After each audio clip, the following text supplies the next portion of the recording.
Oi, meu povo, tudo bem? Então, vim aqui hoje falar um pouquinho sobre um post que eu coloquei lá no Instagram, que fala assim: você vive apenas por viver? Vamos lá, vamos contextualizar a situação.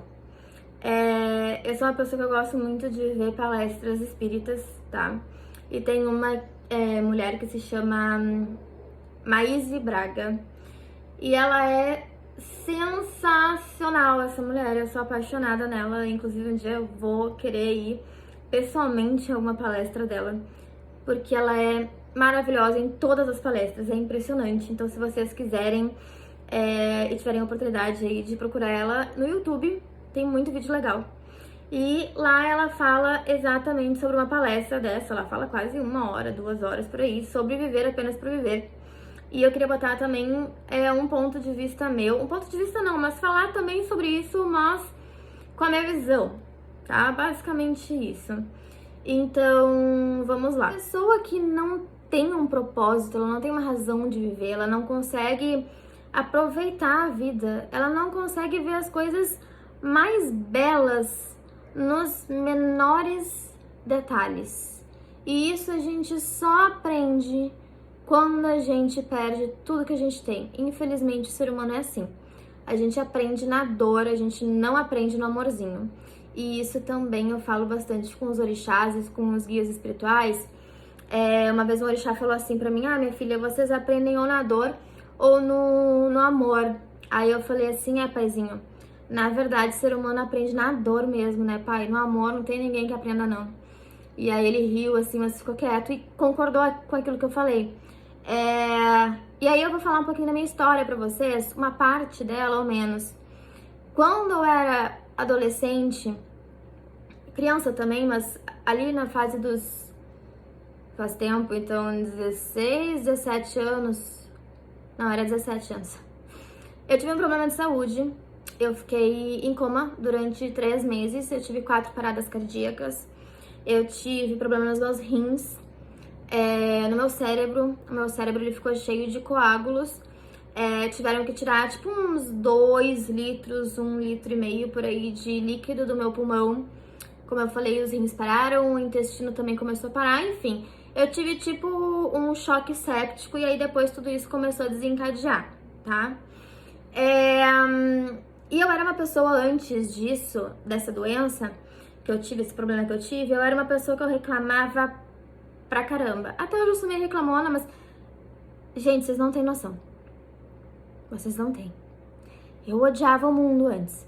E odiava o mundo, era literalmente eu odiava o mundo. Pra arranjar briga, nossa, era comigo.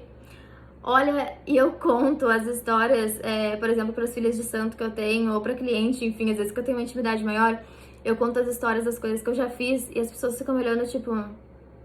meu Deus, Lauren, era tu mesmo? Porque, gente, eu sou uma pessoa baixinha, eu sou uma pessoa pequena, acho que eu tenho 1,52 por aí. E eu ia pra cima das pessoas, e tipo assim, não importa se a criatura tinha 2, 3 metros, eu ia lá e eu espancava a criatura, eu arrastava a cara dela no chão. Então eu era assim. E eu era uma pessoa que qualquer coisa me olhou torto, eu já tava indo pra cima. E eu não sabia aproveitar nada, nada. Eu reclamava de absolutamente tudo que vocês possam imaginar. Eu me dava muito mal com todo mundo da minha família. Super mal de verdade. E aí, nesse período, então, que eu fui pro hospital, e um dia talvez também eu possa falar um pouquinho sobre isso pra vocês, eu fiquei 3 meses em coma. Eu era também, isso é importante falar, eu era uma pessoa que eu valorizava muito a inteligência. Eu sempre estudei pra fazer medicina, e só que eu tinha síndrome do pânico, enfim, é uma história gigantesca. E eu sempre fui muito inteligente. Eu fui diagnosticada com QI alto, eu esqueci o nome disso, meu Deus do céu. Eu era superdotada, lembrei. Era ótimo, né? Parece que eu morri, mas enfim. E aí, eu valorizava mais essa parte racional. Naquela época, eu lembro que eu queria fazer medicina não pra ajudar as pessoas, tá? E eu não me vergonho de dizer isso porque eu mudei. Eu não queria fazer medicina pra ajudar as pessoas. Eu queria fazer medicina porque eu era inteligente. e porque eu sabia que eu era inteligente. Eu queria fazer medicina porque eu gostava de estudar, eu gostava de saber, eu gostava de conhecimento. Era isso que eu gostava, era por isso que eu ia fazer medicina, não porque eu queria ajudar quantas pessoas eu pudesse. Até porque antigamente eu dizia que eu odiava as pessoas. Bonito, né? Pois é. Mas era eu. E quando eu tive esse problema de saúde, eu fiquei 3 meses em coma, então eu tive todos esses problemas. Eu lembro que quando eu tava entrando em coma, quando eu comecei a ter ali o choque séptico, eu tentava falar com as pessoas e, tipo assim, sei lá, eu pensava uma coisa e eu falava outra, e coisa sem sentido. E aí eles me deram um papel com caneta pra eu escrever e falar então o que eu queria, só que eu só conseguia fazer círculos com a minha mão, eu não conseguia de fato falar e nem expressar o que eu queria, e aí depois disso logo eu entrei em coma. Mas é engraçado porque eu fiquei presa dentro da minha mente. Eu tinha total ciência de tudo, e eu não conseguia falar para as pessoas. Então, aquilo que eu priorizava como super importante na minha vida, que era a inteligência, não valia de nada ali. Não valia de nada, porque eu tava morrendo. E vou resumir bastante a história para vocês. Quando eu saí do coma, os médicos disseram que eu não ia sair, né? Enfim. E aí tem várias outras situações que eu não posso falar aqui. Mas eu não conseguia andar, tá? Eu parei de andar, eu parei de falar. Até engolir era complicado, porque como eu fiquei entubada, engolir era muito difícil, tu não tá acostumado mais, né? Porque o teu corpo não tem que fazer o movimento de deglutição, então tu esquece. Basicamente é isso. Então é como se eu tivesse que aprender tudo de novo, sabe? E é como eu falei, aquela minha inteligência não valia de nada ali. A UTI tava cheia de gente morrendo.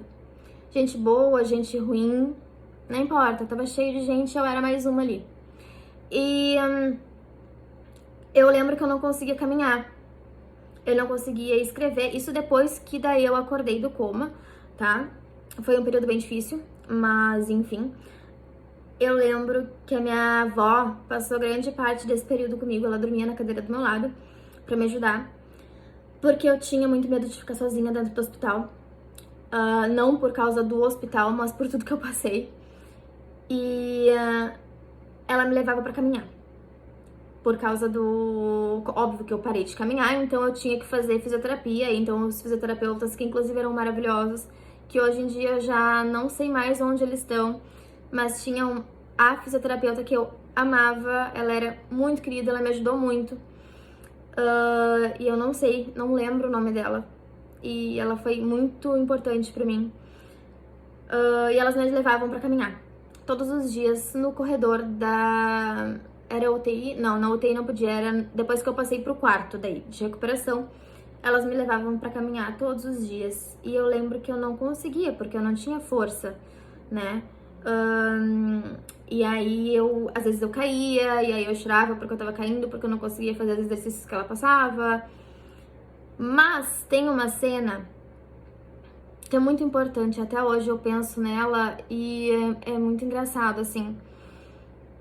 Que a minha avó me levou um dia de manhã pra caminhar e a gente parou na janela que tinha do corredor do hospital. E foi lá no Divina Providência aqui de Porto Alegre.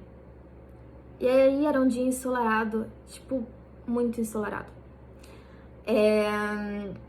Eu olhei assim pela janela do hospital e eu vi aquela árvore. Porque era uma árvore que eu acho que ela passava, assim, a altura do hospital. Eu não lembro direito. Mas ela tava tão bonita.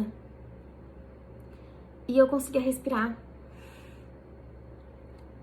Sabe? Eu conseguia respirar sem precisar estar com um tubo. Porque a pior sensação é tu ter líquido no teu pulmão e tu puxar o ar e o ar, ele vem, mas parece que tu tá te afogando. E foi a primeira vez que eu consegui respirar fundo, sabe? Senti o ar entrar e parecia que aquilo tinha um cheiro diferente, tinha uma energia diferente, sabe? E eu olhava as pessoas lá embaixo, na árvore, assim, andando, caminhando, como se nada tivesse acontecendo, sabe? Tipo, o que eu quero dizer é o seguinte, eu tava lá em cima, eu tava muito mal, eu tava me recuperando. O hospital onde eu tava, obviamente, tava cheio de pessoas que estavam muito mal, morrendo. E as pessoas lá embaixo, andando na rua, na árvore ali embaixo dela, no automático. Sem perceber, sem conseguir perceber a beleza que tava ao redor delas, que é a vida delas. Sem conseguir perceber a brisa batendo nelas, sem perceber o ar entrando e enchendo o pulmão delas, sem perceber que elas estavam conseguindo caminhar, por exemplo, ou elas estavam conseguindo enxergar. E o que eu quero dizer com isso? Cara, quando tu tá na merda, é quando tu começa a perceber que tudo aquilo que tu tinha não era ruim. Era o teu ponto de vista sobre aquilo. É a forma como tu levava a vida. Eram as tuas crenças que eram ruins. E não faziam tu conseguir enxergar aquilo que de mais belo tinha embaixo do teu nariz, que é o simples fato de estar vivo.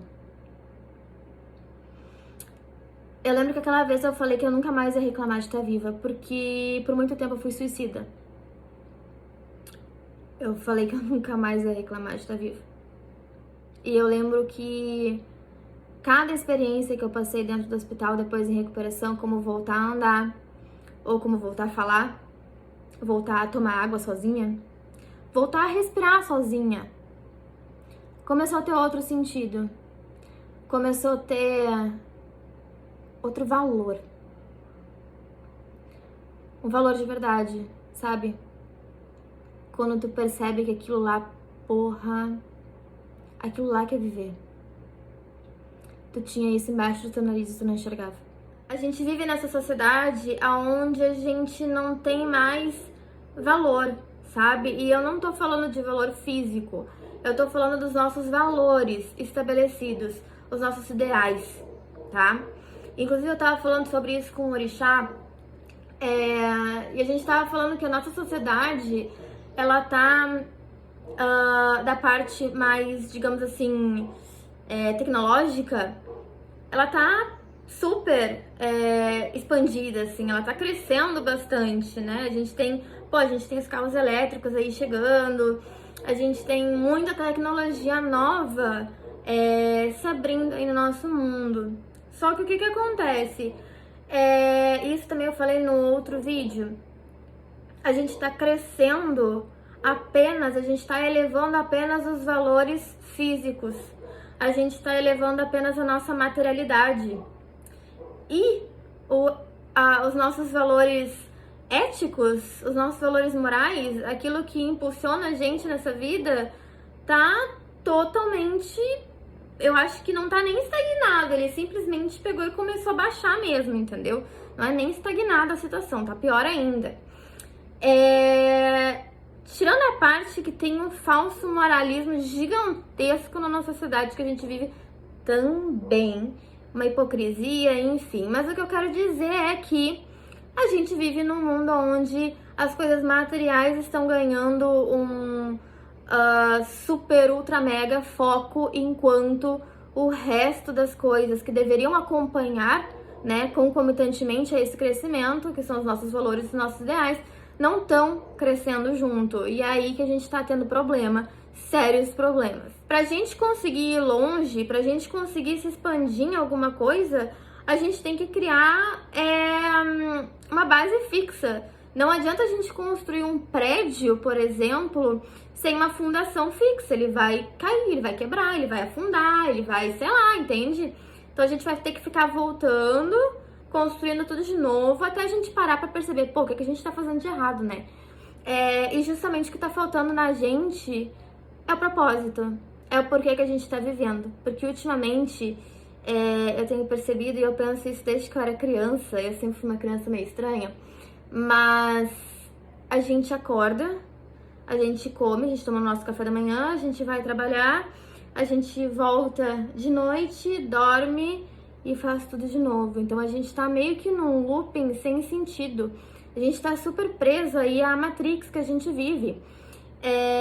E estar preso a isso, a essa sistemática, a essa mecânica que a gente criou, não faz bem nenhum, porque tá gerando cada vez mais pessoas depressivas. Então, essas pessoas, a gente tá vivendo uma sociedade onde as pessoas não têm propósito, elas não têm aspirações mais. Aquilo ali tá bom, sabe? E elas não precisam nem saber o porquê que elas estão fazendo alguma coisa, elas só estão fazendo e tá tudo bem, tá tudo certo, entende? E o pior ainda é aquele cego que não quer ver, né? Tá ali na frente dele, mas ele não quer ver, ele prefere ser cego. Mas enfim, quando a gente tem valores estabelecidos, baseados em ideais elevados, que na verdade é o porquê a gente está passando por tudo isso na nossa sociedade, a gente consegue saber para onde a gente vai.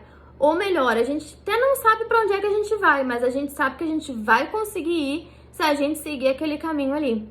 Talvez o objetivo esteja meio nuviado, meio nublado e tudo mais, mas ao menos a gente tem alguma coisa que a gente sabe. Bom, por exemplo, eu trabalho para ajudar as pessoas, o meu propósito, o meu valor é exatamente esse, é ajudar quantas pessoas eu puder e principalmente a qualidade e não só a quantidade. Então, e também tentar fazer exatamente aquilo que eu falo, e se eu não faço, eu não falo, tá?